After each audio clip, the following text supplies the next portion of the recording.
Hi everyone, welcome to another video. It's been a while since I've done one of these voiceover videos with some sort of artwork going on in the background. I haven't decided what I'm going to be painting for this or drawing for this, but anyway, the topic today is burnout. I'm going to explain what it is, I'm going to explain how you get it, and I'm going to give you 8 tips on areas of your life that you can perhaps look at to try and prevent it. So without further ado, let's get on with the show. So I just want to give you a statistic. 91% of all UK adults last year reported either high or extreme levels of pressure and stress. 91%, that's 9 out of 10 people. So basically, the entire population at some point last year felt extreme stress. Now, the WHO describes burnout as an occupational phenomenon. It's not a medical diagnosis, but it can have physical and mental and emotional symptoms with it. And part of the reason why I wanted to do this video is because I am entirely burnt out. I've been a doctor for almost a quarter century now, and I feel like I'm banging my head off a wall most days. I don't think the current setup we have is designed to help people become well. I just think it's there to keep people ill longer. And I can turn a blind eye to that, I suppose, but that would be a misaligned thing for me. And I can't really unsee that. So whenever people are choosing lifestyle options that are making them ill, and the expectation that they're fed is that medicine will fix this with more pills, etc., then I find that that's really misaligned for me. So that is leading to this feeling that I have where I feel hopeless, I feel that I'm not making any difference, I feel the job that I do is probably a bit pointless, and ultimately people are going to succumb to the choices that they're making, and there is no backing from various sources, you can make of that what you will, to try and change that and move that around. So I feel burnt out, and I know a lot of you out there feel burnt out as well, and perhaps it's for similar reasons. But I want to just explain the difference between burnout and depression and stress and all of those things, because they're not quite the same. So burnout usually, as I said, is caused by the workplace, and it's caused by stresses in the workplace. But other external life stresses can also reduce your resilience and your ability to cope with things, which can lead you down that path of burnout. Now, stress, to be clear, stress is a short-term thing. It's a short-term pressure where you still engage with the subject at hand. And that is not the same as burnout, because when people burn out, they begin to disengage. So as I said, it's not a mental health condition or a medical condition or anything like that, and it's not classified in that way, but it is a syndrome. It's a syndrome which has a collection or constellation of these signs and symptoms. And it leads to this state of mental, physical, and emotional exhaustion. Now, that, as I said, causes detachment, but also it causes people to be demotivated.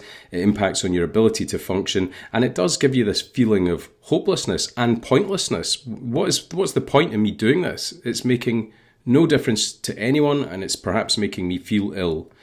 And those symptoms can appear in all kinds of ways. So the physical ones, you might be tired all the time, you might have insomnia or headaches, you might get joint aches and pains, you can have gastric upset, you might have frequent illnesses that you can't explain, and you might have something straightforward like high blood pressure, and that could be a physical symptom of burnout.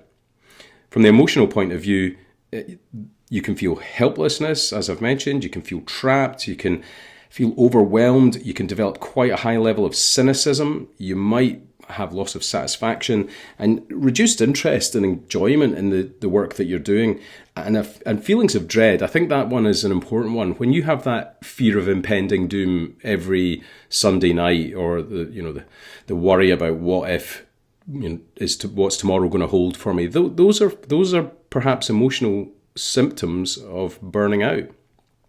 And as a result of those, you may then develop these behavioral symptoms. So those are things like procrastination, you're unable to concentrate, you've got very low productivity, you might find yourself isolated or isolating yourself from other people, and you begin to withdraw from things in the workplace, but also other social events outside of the workplace or other social commitments. You also might turn to substances, and that might be substances like food. You might find yourself overeating. You might also find you're turning to other substances like drugs and alcohol. You may find that you're becoming more irritable and that you develop a kind of lack of tolerance of others. And importantly, as managers, we have to keep an eye out for people who are becoming more and more absent from work, and absenteeism goes up when people are burnt out. So those are the kind of symptoms of and signs of someone who's burning out. I certainly kind of relate to an awful lot of those ones. But what are the solutions? Well, I think it's very hard for you to make changes in your workplace, but I will talk a little bit about that. But I'm going to go through these 8 areas which you might have some control over, and then you can perhaps look at even 1 or 2 of those that are useful for you. So the first thing I would like everyone to do, anyone that's having any trouble like this, is, I've mentioned this in other videos before, but it was very helpful for me. If you go to sparketype.com and you do the quiz that's there, it's one of those personality type quizzes, but it's specifically for the workplace. And what you might find is that your alignment and your values do not match up with the job that you're doing. And that certainly worked for me. I found that my what's called your anti-sparketype, the one that you are the least, the one that you feel the least connection with, for me was nurturer. And typically a nurturer person would be a doctor or a nurse or something like that. And I found that doing things for other people, I find quite frustrating. What I really want is people to do things for themselves and try to coach them into finding ways to access that part of their life journey, if you like. And general practice is not really set up for that. And I find that that's probably where I was developing a lot of my burnout from. So if you go and do Sparketype, you might get something like Warrior, you might get Maker, you might get Sage, Maven, one of these things. And when you read about what your Sparketype is, you may see that there's something in the workplace that you're having to do quite a lot of that you very much dislike, but were unaware of it. But there might be other parts of the job that you really do like and that you were just unaware of. So you need to find ways to do more of that and do less of the thing that you dislike, because guaranteed there'll be people at your job who prefer doing the things that you dislike. So it's about finding a way to kind of negotiate those so that you've got more of the things that fill your cup. Okay, so the second area that you should have a look at is finances. And a lot of us do live a hand-to-mouth kind of setup, regardless of how much you earn. You might find that your outgoings are just as much as your income. You may find that you've cut your cloth in a way that causes you to have quite a bit of financial difficulty. I jokingly once said in an interview that when you first have your big paycheck, you go to the bank and say, how much can I borrow? What's the maximum I can borrow? Nobody ever asks, what's the minimum that I can borrow? Because we mortgage ourselves right to the hilt as soon as we can, often, and that mortgage might be for 25, 30 years.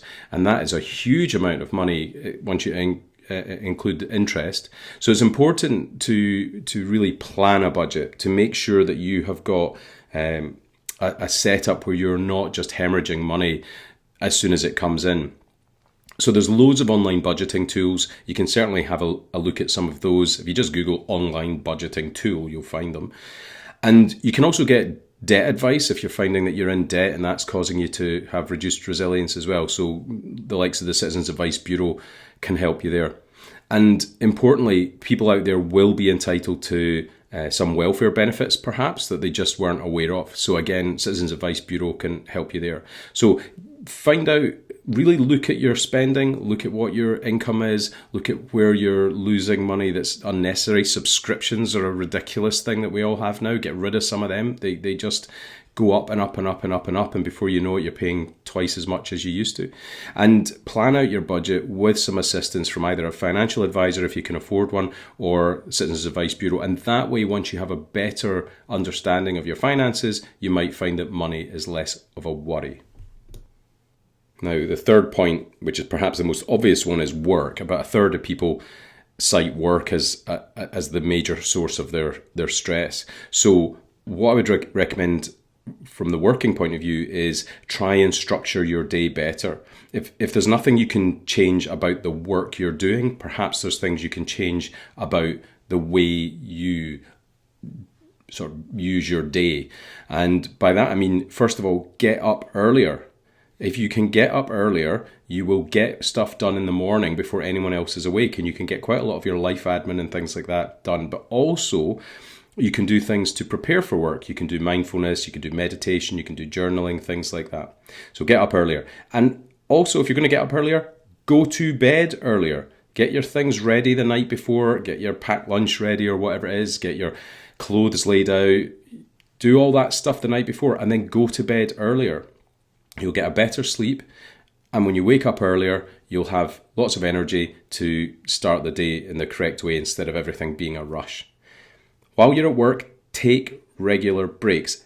Get away from screens. Don't take a break by going onto Instagram or something like that. Go away from a computer. Go outside. Take a 5-minute walk around the block. Being outdoors just kind of resets your mind, and it's also very healthy. We'll have all seen that advert for people that sit at desks all day long, and the desk is the number one killer, apparently, according to Ray Winston. But anyway, get outdoors, get those muscles moving, get your blood circulating, and then that little short break can feel like a massive time away from where you've been, time away from the working environment, and can reset you. And also, try and look at your boundaries. There's a guy I worked with in Australia, and he had this little tray, this inbox tray on the desk in the emergency room. And people would come over, the nurses would come over and ask me to do jobs all the time, but they never asked him. And one day I said to him, why does no one ever ask you to do any of these jobs? And he says, you see that box there, that inbox? Yes. He said, that's work that anyone can do. So if you give me one work, I give you one work. And so basically, anytime someone came and asked him to do something, he would then also give them a job back. And so people stopped asking him. So that was a really clever example of a very, very good boundary. So I think if you can manage some kind of boundaries, and this other phrase which I really like is use your no to protect your yes. Don't say yes to everyone. Don't be a people pleaser. You will sacrifice yourself doing that. Say yes to the things you know you can do or the things you like to do, and say no to the other things if it's at all possible. Now, there's also this thing you can use. You can look it up. There's all different names. I think Stacy Matrix might be one of them, which is where you can put things in a box, whether they're important, whether they're urgent, whether they're non-important, or whether they're non-urgent. And if you look up that matrix, you can put all your day's chores into those boxes. And some of them you can just forget about. So we often get hung up on all these urgent things, but often urgent things are not important. So don't worry about them. Even if they're urgent, they're still never going to become important. Whereas important things, which are non-urgent, will eventually become important and urgent. And that is where the major stress lies. So tackle the important, non-urgent box first. But I'll leave that up to you to look that up. In the workplace as well, do see if there's workplace support. Some places will have coaching services. Some places might have access to counselling services, and you may need to get occupational health involved and managers involved to discuss different coping strategies or adaptations, or even just your expectations of what they are expecting of you. You know, what do you actually need to be doing on a day-to-day basis, and can you reduce some of the things in that are causing you stress? So those are just a few suggestions for what you can do in the working environment. Now, topic 4 is about job security. Some people, unfortunately, do not have a secure job. And a lot of the time when we're in that situation, we start telling ourselves stories, these what if stories. And most of what we feel we know is actually just made up. It's hearsay. It's not really happening, but we do in our mind prepare for the worst. And that's when we start asking these negative questions. So have your CV ready. Go and write it up, spend a couple of hours, give it to someone that you know it has experience with writing CVs, and get them just to check it over and have it sitting there. And that is ready to go whenever you feel that work is becoming possibly very unsettled, or if you feel like there's redundancies coming and things like that. So get that out there and apply for jobs. Just apply for jobs. You don't need to accept a job, but you can go along, you can practice being interviewed, and then when the job comes along that you really do want, or if you do have to suddenly get out of your job, or if you're suddenly find yourself without a job, you're well practiced. So do that. Make sure you've got that backup plan, and it's not something you're having to do in a rush, but it's well practiced and you're ready to go at a moment's notice. Now, I mentioned earlier about isolation, and this is point 5. The GP role that I do is very isolating. Although I speak to several people every single day, I'm actually in a room by myself for the majority of the day. So for 10 hours, I can be sitting effectively by myself. And that is very isolating. And we do spend a lot of time trying to teach the junior GPs how to cope with that.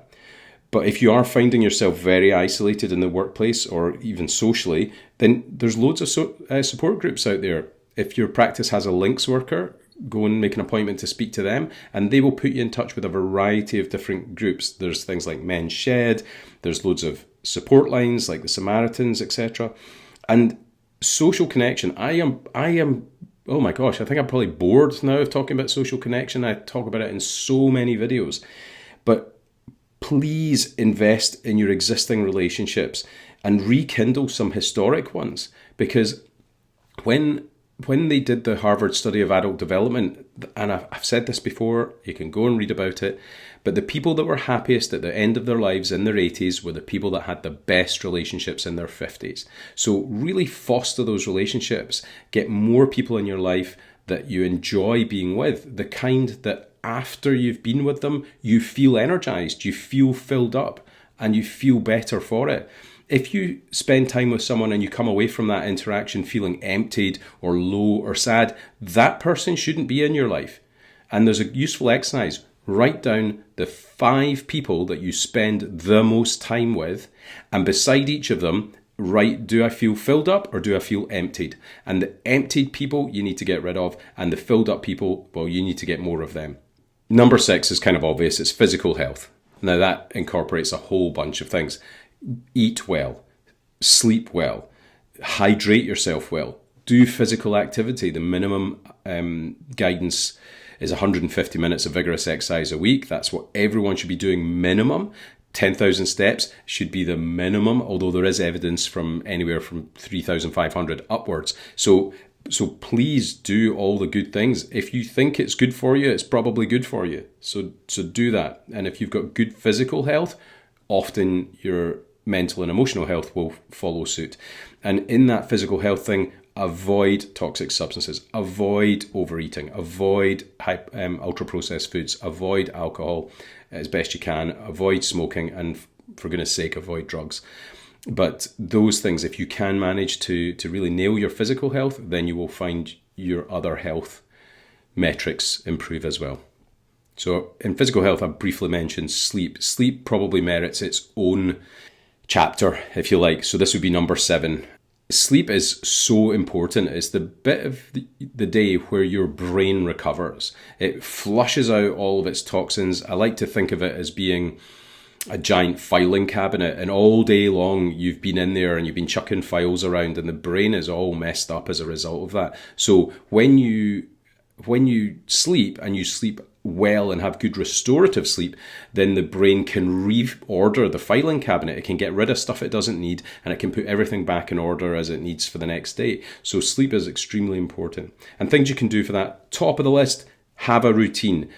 Go to bed early. Set an alarm for when to go to bed, not for when to wake up. You will wake up eventually. So find what that sweet spot is and go to bed when your alarm goes off. Keep a sleep diary. That's a useful thing you can do in the morning. As soon as you get up, write what time you went to bed, how your sleep was, what time you woke up, how many times did you have to go to the loo, all of those kind of things, and look for patterns. Because there might be things that you notice, like, oh, well, every time I have a cup of tea at 9 o'clock at night, well, I'm up at 2 in the morning for a pee. Then don't drink tea before you go to bed. There's loads of relaxation techniques you can learn. There's a really good app called Sleepio, which the NHS recommends for sleep. And the other thing I like to do is I quite often record my snoring using Snore Lab. And if I've had a really bad night's sleep, often I can correlate that with snoring. And other nights when I've had a good night's sleep, I don't snore at all. And I've noticed that certain things like wheat-based products or eating late, those things will often make me snore. Whereas when I don't have any wheat that day, I don't snore at all. Alcohol and sedative medications, of course, they cause more muscle relaxation. That means you're more likely to have issues with your snoring at night. They also can cause a non-restorative sleep. So although people will often use alcohol to get to sleep, that's what they often say, oh, it helps me sleep. It doesn't. If you use any kind of sleep tracking device like a Garmin or a Whoop or something like that, you will see on the days you drink alcohol, the sleep quality you have is worse than on non-drinking days. And that's for everyone. That's universal. So really, if you're having issues with your sleep, consider not drinking at all. The smoking as well. Smoking's an airway irritant. It causes thickening of your airways and inflammation and things like that. So if you are having trouble sleeping, perhaps try and think about cutting down your cigarette smoking, particularly late at night. Now, the other thing which people often forget is early morning outdoor time is extremely important for sleeping. If you go outside, even before the sun has come up, all that infrared light is coming over the horizon and it goes into your eyes and it sets off these receptors in the eyes called the melanopsin receptors, and they begin to tell the brain, right, we're wide awake now. Here is the countdown timer for when to go to sleep. And over the course of the day, you'll find after about 16 hours or so, you start getting these signals which are yawning, where you're sitting watching telly and you're having to stifle a yawn. That is when you should be in bed, because if you push through that, then you've missed the timer. You've missed the adenosine, which is building up over the course of the day to say, right, it's time to go to sleep, time to go to sleep. And when it reaches that peak, if you push through that, it's very difficult to get to sleep after that. So you should be looking out for that sign, and starting your day early morning outdoors will get that ball rolling much more effectively. Okay, the last bit I want to talk about is relationships. And I mentioned this in that bit about social connection. You have to look at your relationships and really decide, do they fill me up? And if they do, then be with those people more. If they empty you, then you need to be with those people less. I believe in this sort of thing called a social battery. Your social battery gets drained by some people and it gets recharged by others. And if you feel drained, that relationship is perhaps toxic. And it might be very subtle, but you might just feel kind of a little bit down in the dumps after you've been with some people. And therefore, that person really needs to go. If it would be really worth mentioning at this point, coda.org, which is Codependence Anonymous. Often when people feel emptied when they've spent time with people, they're often folk with codependence tendencies, and they tend to get involved with kind of narcissistic people, and they empty themselves a lot of the time for the benefit of others. I did make a video on codependency once, but go to coda.org, that's CODA.org, and have a read of the signs of codependency and see if that's you, because if you've got a lot of toxic people in your life, it might be because you're codependent and you've kind of attracted them and you don't know how to say no to them. So that then moves on to boundary work, which I mentioned earlier in the working environment. But boundaries are extremely important. That's saying no to people, and it feels very, well, it doesn't feel good to say no to people, particularly when you've always said yes to them. And certain people might gaslight you, or they may say that you're being unreasonable or what have you, but you have to really lay those boundaries down again and again and again and again. And those folk will either A, never change, in which case you've made a boundary and every time they overstep it, you move away. B, they'll say, I've had enough of you, and then they'll be out your life. Or C, they might actually change. They might go, oh, maybe you're right. And they change their behaviours. And those people are certainly worth keeping because they've been able to see, I'm going to say, the error of their ways. Maybe that's not quite right. But they will change as a result because they appreciate you as a friend. So, do work on some boundaries. But probably more important than that is, what is your relationship with yourself? Do you invest in yourself? Do you spend time doing things that are beneficial to you, that help you, that give you joy and pleasure and satisfaction and contentment? Because if you're not doing those things, then maybe you do need to look at speaking to a therapist or a counsellor or someone that can pick apart why you won't look after yourself first. Why do you put yourself in the firing line instead of actually saying, wait a minute, I need to look after me? And closely with that goes your relationship with your partner. There's a thing called, as I said, codependency, but what we're actually aiming for is not independence. You're not trying to be independent of your partner. That's like a kind of odd business relationship. What you're trying to be is interdependent. And interdependent is where both parties understand one another, understand their roles, there's open communication, and no one feels set upon by the other person, and the relationship works in both directions with both people understanding the needs and wants of the other. So that's probably the last bit I would say, is that really, in order for us to have a full life, if you are in a partnership, do make sure you spend some time developing an interdependent relationship with them. So there you go. That's 8 tips. I'm sorry it's taken me half an hour to talk through all of them. I hope some of you out there recognize the signs of burnout and that you're able to get ahead of this before it becomes too late, because often burnout leads to being off sick, and then it becomes harder to go back to work, and then people can end up losing jobs and things like that, which it may be the best thing that ever happened to you, but it might not be. So please do have a look at all of those 8 tips. See if you can find a way to help yourself really be as resilient as possible so that you can manage what's going on at work. But do also look at the workplace. Look at things you can do more of that you like, and things that you can get rid of that you dislike.